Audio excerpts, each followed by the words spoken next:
بسم اللہ والصلاة والسلام علی رسول اللہ وعلی آلہ وصحبہ ومن والہ۔ چھینک کی دعا۔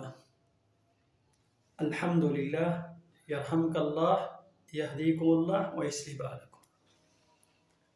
جب تم میں سے کسی کو چھینک آئے تم میں سے کسی کو چھینک آئے تو یہ دعا پڑھے الحمدللہ۔ تمام تعریفیں، سب تعریفیں، ہر قسم کی تعریفیں صرف اللہ کے لیے ہے۔ چھینک کے حوالے سے کہا جاتا ہے، بعض لوگ یہ کہتے ہیں جس وقت انسان کو چھینک آتا ہے تو چند لمحوں کے لیے اس کا دل کام کرنا چھوڑ دیتا ہے، اس کا سارا سسٹم رک جاتا ہے۔ بعض لوگوں کا خیال یہ ہے چھینک کے ساتھ انسان کی دماغ میں جانے والے جو مختلف جو کچرے ہیں وہ چھینک کے پریشر کے ساتھ اللہ رب العالمین اس کو انسان کے جسم سے خارج کر دیتا ہے۔ اگر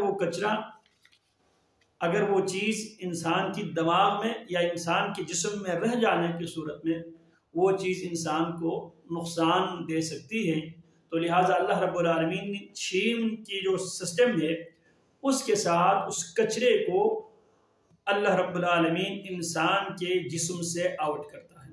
جو بھی ہو، دو طرح کی عموماً لوگ باتیں کرتے ہیں۔ ایک تو یہ کہا جاتا ہے کہ جب چھینک آتا ہے تو اس وقت کیا ہوتا ہے، دل کام کرنا چند لمحوں کے لیے دل کام کرنا چھوڑ دیتا ہے، دل اور رک جاتا ہے۔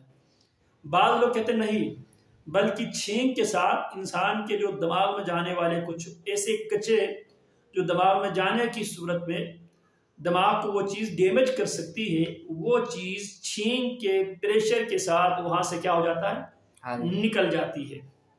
تو اس لیے الحمدللہ تمام تعریفیں اس اللہ کے لیے کہ اس اللہ نے اس کچرے کو میرے دماغ میں جانے نہیں دیا۔ اگر وہ چیز میرے دماغ میں جاتی تو میری دماغ کو وہ چیز ڈیمیج پہنچاتی۔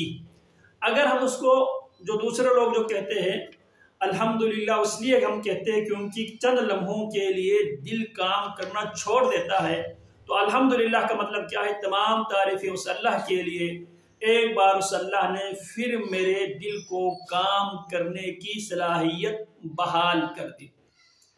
تو اس کی یہ حالت دیکھ کر تمام تعریفیں اللہ کے لیے ہے جس اللہ نے میرے جسم سے اس کچرے کو آؤٹ کر دیا، باہر کیا، یا تمام تعریفیں اس اللہ کے لیے ہے جس اللہ نے دل چند لمحوں کے لیے کام کرنا چھوڑ دینے کے بعد پھر اس کو اس کے کام پہ اللہ نے بحال کر دیا۔ اب اس کی یہ حالت دیکھ کر اس کا بھائی اسے یہ کہے یرحمک اللہ، اللہ تجھ پر رحم کرے۔ اللہ کیا کرے، اللہ تجھ پر رحم کرے، اللہ تیرے دل کی جو سسٹم ہے اس کو بحال کرے، یا یرحمک اللہ، اللہ تجھ پر رحم کرتے ہوئے جو کچرا تیرے جسم کے اندر اگر رہ جانے کی صورت میں وہ تمہیں نقصان پہنچا سکتا ہے، اللہ تیری حالت پہ رحم کرتے ہوئے اس چیز کو تجھ سے کیا کر دے، دور کر دے۔ اب وہ آدمی اس کے لیے یہ دعا جواب نہیں کہنے، آپ کو چھینک آئے تو آپ کیا کہیں گے، الحمدللہ۔ کیوں آپ الحمدللہ کہتے ہیں؟ اس لیے آپ الحمدللہ کہتا ہے کیونکہ وہ کچرا آپ کے جسم سے نکل گیا، یا آپ اس لیے الحمدللہ کہتے ہیں ایک بار آپ کے دل تھم جانے کے بعد اور رک جانے کے بعد وہ دل کا جو سسٹم ہے اس کی جو پروسیجر ہے وہ پھر چلنا کیا ہو گیا، شروع ہو گیا۔ اس لیے آپ کیا کہتے ہیں، تمام تعریفیں اس اللہ کے لیے ہے جس اللہ نے اس کچرے کو مجھ سے دور کیا یا میرے دل کو دوبارہ کام کرنے کی اس اللہ نے توفیق اور اجازت دی۔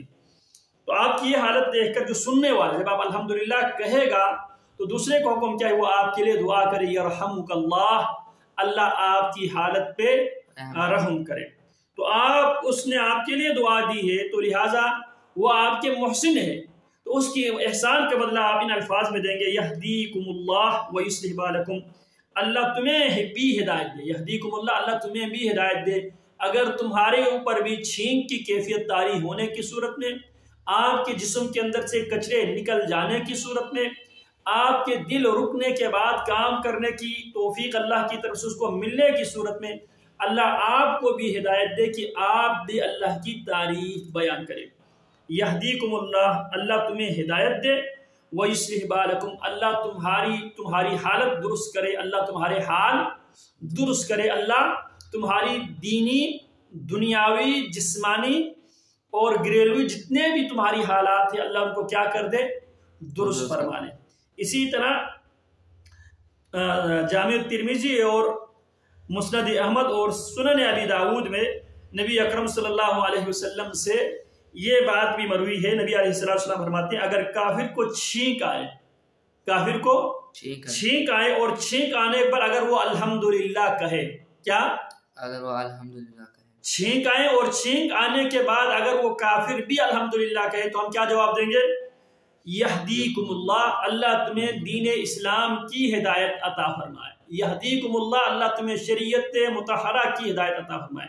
یہدیکم اللہ، تمہیں اللہ امت رسول بننے کی اللہ تمہیں ہدایت عطا فرمائے۔ ویصلح بالکم، اللہ تمہارے حالات درست فرما لے، تم کفر میں ہو اللہ تمہارے حالات درست کرتے ہوئے اللہ تمہیں اسلام کی نعمت سے مالا مال فرمائے۔ مسلمان اور کافر کے درمیان فرق کیا ہے؟ کافر الحمدللہ کہے تو ہم اسے صرف کیا کہیں گے؟ یہدیکم اللہ، اللہ تمہیں ہدایت دے۔ ویصلح بالکم، اور اللہ تمہارا حال درست فرما لے۔ رسول اللہ صلی اللہ علیہ وسلم بھی اپنی قوم کے لیے جو کافر لوگ تھے ان کے لیے اللہ کے نبی دعا کیا کرتے تھے، اللہم اہد قومی فإنہم لا يعلمون، اللہ میری قوم کو ہدایت دے، وہ مجھے جانتے نہیں ہے، وہ دین اسلام کو جانتے نہیں ہے، وہ اللہ کی کتاب کو جانتے نہیں ہے، وہ سنت رسول کو جانتے نہیں ہے۔ اگر وہ جانتے تو ضرور وہ اللہ پر ایمان لے آتے، کتاب اللہ پر ایمان لے آتے، رسول اللہ پر ایمان لے آتے، دین اسلام پہ ایمان لے آتے۔ تو کافر کے لیے ہدایت کی دعا مانگنا یہ بھی نبی اکرم صلی اللہ علیہ وسلم کی کیا ہے؟ سنت ہے۔ تو چھینک کی دعا، جب تم میں سے کسی کو چھینک آئے تو کہے الحمدللہ، تمام تعریفیں اللہ کے لیے، تمام تعریف، ساری تعریف، ہر قسم کی تعریف صرف اللہ کے لیے ہے۔ اور اس کا بھائی اسے کہے یرحمک اللہ، یرحمک اللہ، اللہ تجھ پر رحم کرے۔ اور جب اس کا بھائی اسے یہ دعا دے تو وہ یہ کہے یہدیکم اللہ ویصلح بالکم، اللہ تمہیں ہدایت دے اور تمہارا حال درست کرے۔ جب کافر کو چھینک آئے اور وہ الحمدللہ کہے تو اسے کیا کہا جائے؟ اگر کافر کو چھینک آئے اور وہ الحمدللہ کہیں تو اسے کہا جائے یہدیکم اللہ ویصلح بالکم، یہدیکم اللہ، اللہ تمہیں ہدایت دے، ویصلح بالکم، اللہ تمہارا حال درست کرے۔ وصلی اللہ وسلم علی نبینا محمد وعلی آلہ وصحبہ اجمعین۔